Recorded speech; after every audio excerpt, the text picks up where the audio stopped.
Bismillahirrahmanirrahim. Assalamualaikum warahmatullahi wabarakatuh. Waalaikumsalam warahmatullahi wabarakatuh. Apa kabar semuanya?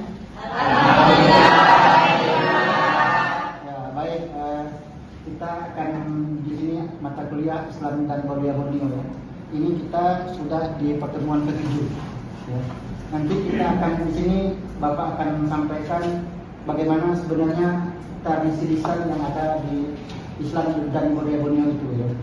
Jadi kalau kita lihat ya, secara kacamata tradisi Islam atau tradisi lisan ini adalah pesan yang disampaikan dari satu generasi ke generasi berikutnya atau secara temurun-temurun, dari turun-temurun disampaikan melalui bentuk ucapan kata, kalimat yang disampaikan seseorang itu yang orang itu menyampaikan secara lisan.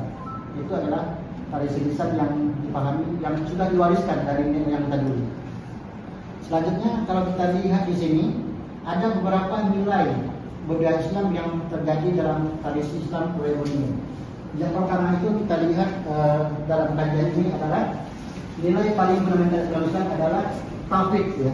Dalam kajian juga ada nilai tauhid yang disampaikan seperti pantun, syair dan sebagainya yang akan kita bicarakan setelah tadi. Ya. Yaitu meyakinkan bahwa ada keesaan Allah di situ. Dan meskipun banyak tradisi Islam budaya ini yang melekatkan kepada kepercayaan, animisme dan animisme Islam. Unsur tauhid yang sering disampaikan itu seperti adanya adaptasi dan disisipkan ada unsur-unsur budaya yang melekat pada budaya lokal itu sendiri.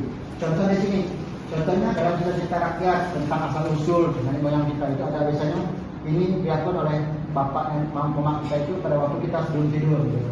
Dulunya itu ada cerita pahlawan Islam, juga ada tokoh-tokoh yang bijak.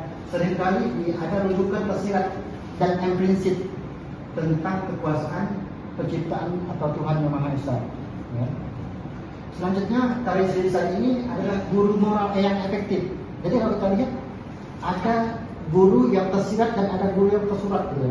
Kalau kayak bapak ini dosen itu adalah guru yang tersirat. Tapi ada yang guru yang tersembunyi. Tapi itu adalah suatu pandangan-pandangan bentuk-bentuk lisan yang disampaikan dalam bentuk-bentuk tulisan. Yang seperti ini tradisi lisan adalah guru moral yang efektif. Nilai-nilai akhlak mulia dalam Islam seperti di situ ada kejujuran. Ya. Terus ada keadilan, makna kesabaran, dan sering sekali disebutkan ada mewujudkan suatu kehidupan yang normal dan bahagia. Contoh di sini ada kejujuran dalam amanah. Jadi Islam juga bercerita dalam tuturan lisan itu bercerita bahwa sebenarnya ada makna-makna yang makna kejujuran yang akan dipakai dalam penyampaian ini. Sehingga dalam kejujuran ini menampilkan karakter yang dihargai, sering menampilkan berbagai macam elemen-elemen penting dalam sektor-sektor kehidupan yang ada. Sehingga kejujuran ini tidak ada kebohongan-kebohongan yang terlihat. Yang selanjutnya, Islam ini sangat menunjang tinggi adab dan tata krama dalam interaksi sosial. Ya. Ada nilai-nilai yang kuat dalam tradisi Islam Borneo yang seringkali berfungsi sebagai panduan etika secara berperilaku. Contohnya nasihat dalam bentuk pantun dan sebagainya. Nanti kita lihat bagaimana bentuk pantun dan syair yang dimainkan orang tua kita dalam mengajarkan bahwa ada pesan moral, ada budaya Islam yang disisipkan dalam tradisi lisan ini. Nah, ini yang keempat, Islam menjadi agama mayoritas. Tentunya kalau kita lihat dari Sulawesi sampai Kajang Utara itu atau dari Kalimantan Barat, Timur, Selatan dan Utara itu Islam itu adalah agama yang mayoritas yang ada di Timur ini. Sehingga kita memiliki tradisi Islam itu sama. Kalau kita pergi ke Malaysia, pergi ke Brunei, itu tradisi Islam Borneo ini apalagi bahasa Melayu itu hampir mirip-mirip dengan bahasa kita. Contoh di Lombok itu kan, nah itu ada bentuk-bentuk lisan bahasa Melayu serumpun. Nah, ini juga muncul dalam konsep Islam dan budaya Borneo. Contohnya yang tempat ini adalah beberapa cerita mungkin menggambarkan interaksi antar kelompok yang beda dengan nama. Jadi orang dulu tua kita sebelum ada TV dan sebagainya, sebelum ada YouTube, itu mereka memainkan sebuah cerita sebelum tidur, anak tidur. Di sela-sela istirahat mereka bercerita, tapi muatan-muatan itu semuanya ada muatan-muatan Islam secara lokal. Nah, di sini kita lihat, di sini ada pantun.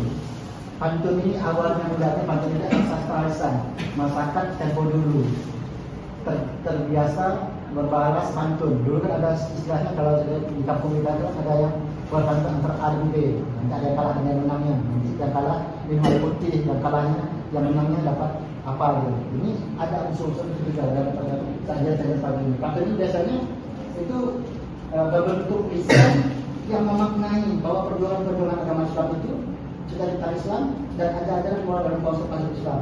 Contoh sederhana kalau Bapak ambil pantun itu yang masih Bapak ingat di kepala Bapak itu misalnya hari ini hari Jumat, besok pagi hari Sabtu, kirim salam dari Muhammad kepada umat, disuruh sholat di waktu. Nah, ini bentuk pantun.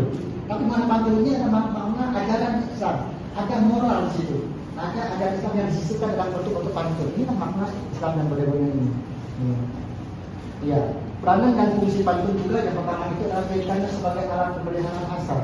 Jadi pemeliharaan bahasa supaya barokah itu bisa bagus, bisa selalu ada di estafet kepemimpinan, estafet generasi sehingga pantun itu bisa dimainkan dalam setiap waktu dan kurun waktu. Ya. Selanjutnya pantun juga memiliki dua bagian, kan? Jadi ada bagian A dan bagian B. Biasanya bagian A ini pernyataan dan bagian 2 ini adalah harapannya. Ketika ada pantun hari ini Jumat, besok hari Sabtu, itulah makna yang pertama. Mana keduanya adalah ada pesan terakhir itu isinya ada terakhirnya itu adalah kirim salam dari Muhammad kepada umat, suruh sholat di waktu. Itu adalah suatu hal yang dibungkus dalam konsep-konsep pantun ini juga. Selanjutnya apa yang disampaikan dalam pembuatan pantun ini adalah dituangkan di situ ya, dalam konsep-konsep keislaman itu dalam berdoa itu. Tapi jangan sampai rimanya atau sama dengan sampiran dengan energi yang didengar.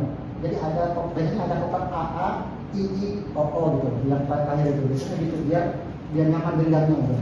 Ya. Untuk dapat lebih memahami pantun yang menjadi bagian dari yang ada pada kumpulan lengkap peribahasa pantun dalam budayanya. Kita di budaya Melayu juga ada menyimpan buku-buku kumpulan pantun Nusantara. Kayak. Bapak kira itu materi kita yang ketujuh, pertemuan yang ketujuh pada mata kuliah Islam dan budaya ini. Selanjutnya silakan kalau ada yang mau bertanya. Ya, silakan. Ini pertanyaan. Ingin bertanya kalau terkait bagaimana jalur perdagangan memainkan peran yang krusial dalam proses Islamisasi di Borneo, khususnya di wilayah pesisir seperti Pontianak. Ya, baik, ini yang bagus sekali. Jadi sebenarnya jalur perdagangan itu menjadi sarana dalam menciptakan dan menstabilisasikan dulu. Kalau kita lihat sejarah Islam itu masuk ke Indonesia ini kan ada pedagang hijrah India, ada pedagang hijrah Emirat Arab dan sebagainya. Sehingga di sini mereka melakukan perdagangan dan mengenai nilai Islam. Jadi mereka mengawinkan masyarakat pribumi masuk Islam. Terus mereka sambil berdagang, mereka berdakwah dan bercerita tentang makna Islam. Sehingga dengan sendirinya dalam berdagang ini juga salah satu faktor penguat dalam memahami Islam dan pribumi yang ada di sini. Bisa pahami? Silakan, masih ada? Baik, silakan. Izin bertanya Pak.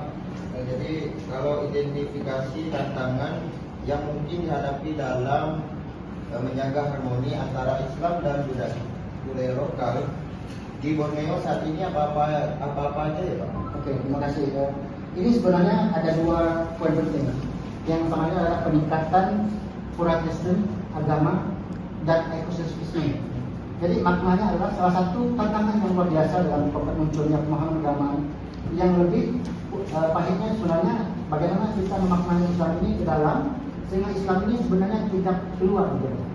Jadi kita wajib sebagai orang Islam itu wajib memahami, memaknai bahwa Islam ini adalah agama yang paling benar dari agama-agama lain. Itu ketahuan kita yang kita tanamkan.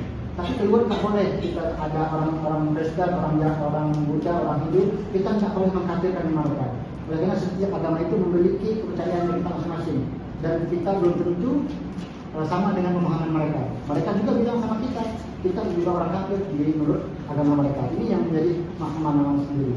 Terus ada persaingan identitas di tengah arus globalisasi di media sosial ini. Jadi ini juga menjadi tantangan luar biasa dalam proses Islam ini. Ya. Globalisasi media itu mempercepatkan penyebaran informasi sehingga di jalur luar sana Ya, globalisasi ini masuk secara tidak bisa kita filter. Nah, di sini juga kita harus melihat masuknya budaya-budaya luar itu sebenarnya tidak dapat difilter. Tapi kita punya iman, punya ketakwaan untuk memfilter apa-apa yang diperlukan dan apa-apa yang tidak diperlukan. Saya kira itu. Terima kasih. Bisa tanya? Silakan yang lain, Mas Kara yang lain. Ya, silakan Kak. Izin bertanya, kalau peran kesultanan Islam di Borneo, misalnya Kesultanan Pontianak atau Sambas dalam memperkuat identitas keislaman sekaligus mempertahankan budaya lokal itu seperti apa ya Pak? Oke, terima kasih Bu. Nah, Pak Ustaz, ya. Jadi kalau kita bicara tentang kesultanan di Borneo ini, dia memainkan peran ganda ya, yang signifikan. Yang pertama itu mereka itu menjadikan pusat penyebaran Islam dan lembaga syariat, menegakkan hukum Islam dan mendukungkan pendidikan Islam. Jadi mendukung kedudukan Islam di Indonesia. Yang keduanya itu mereka juga berfungsi sebagai pelindung dan pewaris budaya lokal Nusantara, serta memelihara kesenian tradisional. Salah satunya adalah tentang tradisi Islam ini.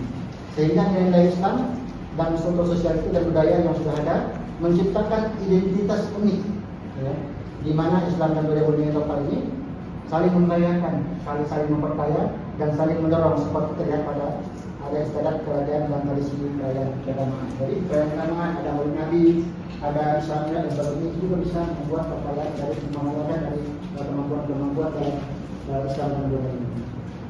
Masih ada? Cukup? Sudah paham semua? Terima kasih materi kita pada hari ini.